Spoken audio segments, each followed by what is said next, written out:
Hi, this is Elena Fouché. We're in my kitchen, and I'm trying not to burn my dinner. I'm doing my best to not burn my dinner. Let me get you sorted out here. I'm going to do something that I don't do very often, which is share a rant with you. And I have kind of actually a visceral need to do this, which is kind of funny because I don't really like rants in general. I feel like when people can share from a place of centeredness and groundedness, I think they're it's much easier for me to listen to them because they're not just playing on, I'm trying to get you a little more level, there we go. They're not just playing on my emotions. I mean, we're human. We are emotional beings, and sorry, but that's a whole different thing. Whatever. Anyway, I don't rant very often because I don't find it very helpful. And I'm in my kitchen, and I'm about to start packing for being nomadic, living in Portugal for a couple of years, and I'm considering boxing up my collection of empty jars. I have a lot of empty jars. I'll show you one. You know, the random jars that you have in your kitchen, full of mustard and whatever you have in them. There's one with curcuma in it, turmeric, whatever. I don't know, pickles, whatever you have in yours. Well, I reuse them. I don't buy Tupperware. I reuse these jars, and so they're really valuable to me. And yet, it's kind of crazy to think about putting empty jars in a cardboard box and putting them in storage and paying to store them. Like, how nuts is that? And yet, I'm pretty sure I'm going to do it. I mean, there's no reason not to, except that it costs money. And I realize, like, I feel really strongly about this. So let me take you through why I save jars and reuse them, and why it's absolutely insane to me that we don't do this more, like culturally, like just as groups. You know, it's not like a normal thing to do in industrialized societies to reuse glass jars. Okay, here's the thing. You know, this jar, it's a mustard jar. Most of us buy mustard and then, either throw this jar away or recycle it. And oh my gosh, you guys, that is nuts to me. There is so much that goes into this jar, and I'm sorry, but recycling it is not a good answer to me. So let me take you through the process. And I'm going to start by telling you that I have not researched this. I just in thinking about it, it's clear to me. I do have an environmental science degree, so I've walked through this process with other things, with details and numbers and graphs and blah, blah, blah. I'm not doing that here. I'm just taking you through a thought experiment, which I think is, based on reality. So here we go. All right. In order to make this jar, before we even make the jar, we need to make the machine to make the jar, right? I mean, this thing is not made by hand. Some nice guy or gal did not just, go to work one day and like, by hand and make this thing. Of course not, right? I mean, that's logical. This is machine made. So first, before we even start making this jar, we need to get the materials, the resources, everything needed to make the machine to make the jar. Okay, so what is needed to make the machine? Well, we can assume the machine is made out of metal, probably has some plastic in it, maybe some rubber seals. I don't know. It's probably not wood or glass, ironically. Okay, so we need right away. We need all of the resources, just the physical materials to make the physical machine, the glass making machine, the jar making machine, right? And of course, we're not just going to have that out in the field somewhere. We need to put it in a building, probably a factory, because this jar is being made in a factory, and there's probably more than one jar making machine. But anyway, we need to put this in a factory. We need to put the machine to make this in a factory, in a building. Okay, so we need all of the resources to make the building. So I mean, there's these buildings probably all over the world, and building materials differ, and we can assume it's probably in some places it's concrete, in some places it's metal, maybe there's even wood or stone ones. But okay, so we need the resources to make the factory. We need the physical resources, the physical material to make the machine, okay, to make the jar. We also need electricity to run the machine. Have I mentioned that we haven't even started making the jar yet? Okay, we need electricity to run the machine to make the jars. We need electricity to power the lights in the factory. Probably there are people running the machines. They need bathrooms. They probably need a kitchen somewhere to eat, or chairs to sit down in. Like, there's a lot of stuff that we need just even before we start making the jar. Okay? Think about this. Like, we're not even making the damn jar yet. And then, I mean, we haven't even talked about what's needed to make the machine, right? I mean, because of course, that nice guy that we were talking about before, that nice gal, they didn't just like magically make the machine. It came from a plan. There's probably a machine to make machines. Anyway, you get the point. There's a process here, right? We haven't even made the jar yet. So we need electricity for the lights, for the building. We need definitely electricity to run the jar making machine. I mean, it's not horse powered. That same guy is not sitting on a bicycle. It's electric, so we gotta burn something. Fossil fuel, maybe it's nuclear. Again, depends on where you are, right? So coal, maybe it's a wind powered factory. Who knows? Whatever. You need electricity. We can assume wherever it is on planet Earth. Okay. And not only that, again, there probably is more than one jar making machine. So you need enough electricity to run however many jar making machines there are in that particular factory. Okay, great. We haven't even made the jar yet. So let's start making the jar. Okay, wow, finally we're at the jar. Do you see where I'm going with this? Like, it's a process, people. It's not just this thing that you use one time. Okay, so let's make the jar. Again, I haven't researched this. From memory, glass is made from sand. I don't know. Don't quote me on that. That's just a memory. I don't know what materials are used to make the glass part. I think it's sand. Anyway, we need the material to make this. And of course, we're not just making one jar. I mean, this is a mustard jar. Imagine that, I don't know, it's not, but imagine it's Grey Poupon, right? You can buy Grey Poupon mustard everywhere in the world. So that's what? That's 100 jars? That's 1,000 jars? That's 1,000,000 jars, right? You need 1,000,000 freaking jars to sell one thing. Right? So the Grey Poupon mustard company makes millions of jars. Okay, well then multiply that by all of the pickles that you buy, all of the mustard that you buy. What else do we have jars in? All of my spices are in jars. I can buy olives in jars. There's all kind, like everything you can buy in jars, right? This one jar represents, thousands of jars, millions of jars, right? And then there's also the top, which is a different machine, right? This machine, maybe it's one machine, I don't know, but some part of a machine is going to make the glass.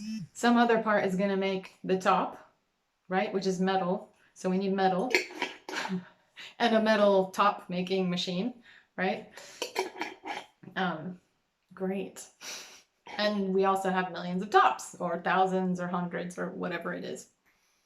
Okay. So then you trot along, I trot along to the grocery store, and I buy my one pot of mustard and my olives and blah, blah, blah, blah, blah. Okay? It doesn't seem like a lot. I'm just buying one jar of mustard. Okay, so how long does my mustard last? Well, in this house, we buy big pots and it lasts, I don't know, 3 months, something like that. I don't know how long a pot of mustard lasts you. Let's say 3 months. So that means every 3 months, this is empty and you throw it away or you recycle it. Great. All that went into making this jar for you and the millions of others, and now you're going to recycle it. You're not reusing it. and it's perfectly good. Like this jar is super hard. I drop them. They don't break. You can reuse it a lot. This is one of the beautiful things about these lids is they're made to be reused. They have a seal inside. Yes, they do go bad after a while, but guys, I have jars I've had for years. I mean, seriously. Like, okay, so you recycle it. Well, now you put the jar in the recycling bin, maybe at your house or maybe in a bin somewhere. But now someone has to come and pick up that bin. I mean, even if you take this to the grocery store or somewhere central, someone has to come to that bin, okay? Pick up the jars and take them somewhere to be recycled. So now you've got someone else being employed to drive a car. That car needs gas. It's probably a truck, right? Because it's probably doing glass and paper and blah, blah, blah. Okay, so now you've got someone's time, the gas to run the truck. You got to buy a truck. And of course, you're not going to have one truck to run your recycling company. You're going to have, I don't know, 5, 10, 50, depends on how big your recycling company is. How big is your city? How big is the area you're servicing? Let's say 10 trucks, right? So that means 10 trucks need to be out running around picking up your glass jar that you used one time. Maybe you used it 50, I don't know, whatever. Okay, so here goes your glass to the recycling. Okay, relax, Lena. So your jar goes to the recycling place. Well, my friends, recycling, remember how much energy and resources went into making this thing? Well, you gotta do that for recycling it too. Right?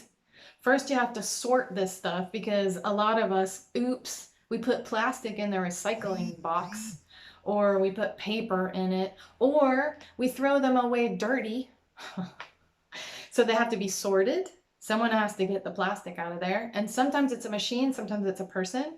Either way, energy, resources, and time go into sorting the plastic. Glass, sorry. Sometimes people leave the tops on, so the tops have to be taken off. Sometimes it doesn't even get recycled because the bin that had all the glass in it is too dirty, or there's too many non-glass things in it and it's too hard to sort it, so it just all gets thrown away into the landfill. So sometimes it's too expensive. The companies don't have enough money this month, this week, this year, whatever. So they landfill your recycling. It happens. A lot of plastic, in fact, gets sent to China and ends up in the ocean because, well, anyway, okay, we're not going there. Right, glass. Stick to glass, Elena. See why I don't rant often? Oh, okay. So it's been sorted. Okay, let's say that your beautiful mustard jar is actually going to be recycled. Well, it's going into a machine. Remember that? Resources to make the machine, electricity to run the machine, plus the building it's in, lights, toilets, blah, blah, blah, people. Okay, a lot goes into recycling this. And anytime you recycle something, it's degraded. Like, so the second product is not as good as the first. Now, that is not necessarily as true for glass, from what I understand. It's more true for paper and plastic. Glass is easier to recycle and easier to reform into other glass, from what I remember. I could be wrong about that. Again, I haven't researched this. My knowledge of recycling is quite old, so that I'm not sure about. In any case, it takes a lot of energy, it takes time, effort, many resources to recycle this one jar, okay? Because of course it's not one jar. It's the millions of other jars.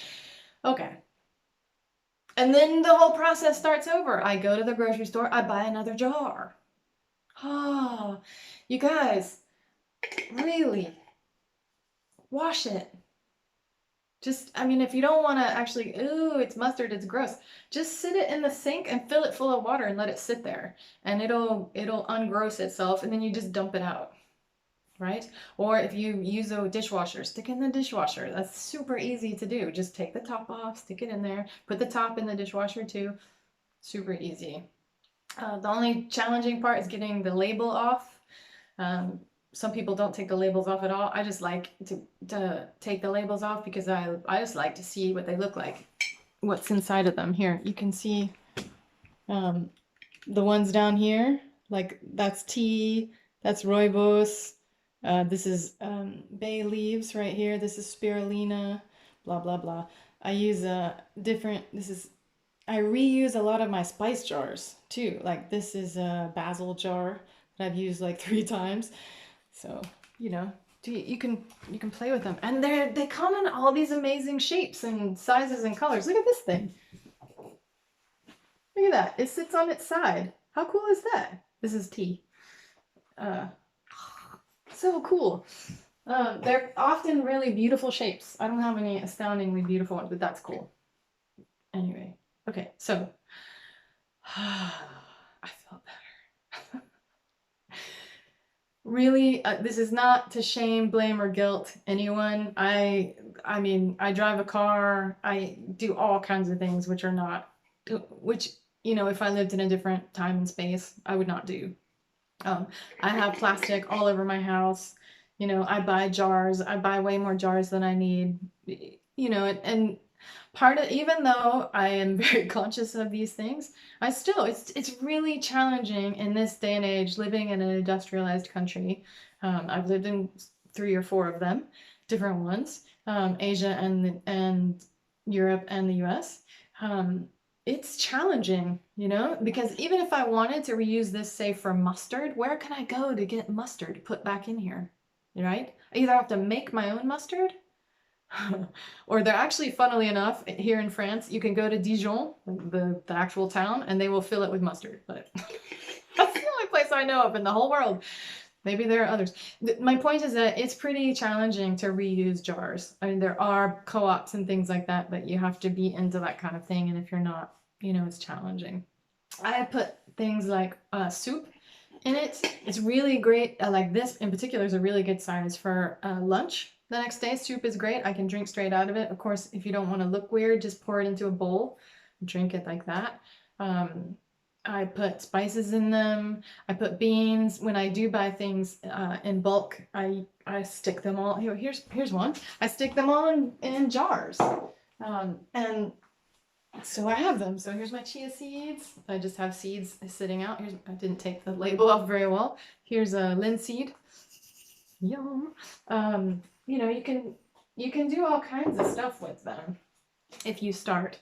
So, you know, I cannot blame or shame anyone because, and this is not the point. Like, I'm not, you know, it's challenging in an industrialized country. It just is, you know, to do the best that I can for the environment, which is me, you know, I'm the environment. So to do the best that I can for me and my fellow humans and fellow beings, including the planet, it's very challenging. And so I don't often rant because I freaking know how challenging it is. It's super challenging. And I don't want to live my life being like, oh my God, life is so hard. You know, really, I'm saying this because, you know, I'm about to put all of my jars, like this one, in a box to take with me. I'm going to put it in storage and I'm actually going to pay to store them. That's crazy, right? It's totally crazy. Except for that, you know, the whole thing I just went through with you. Like, I know what it takes. I can imagine what it takes to make this. And I know how many times I can reuse it. And so really what I'm doing is just encouraging you to, armed with that knowledge, to, you know, see if you can reuse your next mustard jar. Maybe you can, maybe you can't. Maybe it's too much of a pain in the patookie. You don't want to do it, you know? Or maybe you can save it and put leftovers in it, take it for lunch, or have it for dinner the next day, or, you know, whatever you want to do with it. Like, get creative, put paint in it. I don't know, just use it as a vase. They don't make great vases because the tops are too wide. I don't know. Think of your own stuff. I am constantly astounded by how much we waste. And this is a really beautiful thing. And I know we don't think of jars as objects of art culturally. and they are beautiful, and it's a really sturdy thing, and a lot goes into them, and you can get a lot of use out of them if you want to. I don't know, play with it.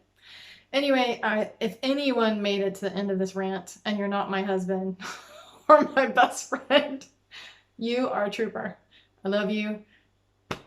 Blessings. And may you enjoy your jars. I do. Thanks. May this be of service.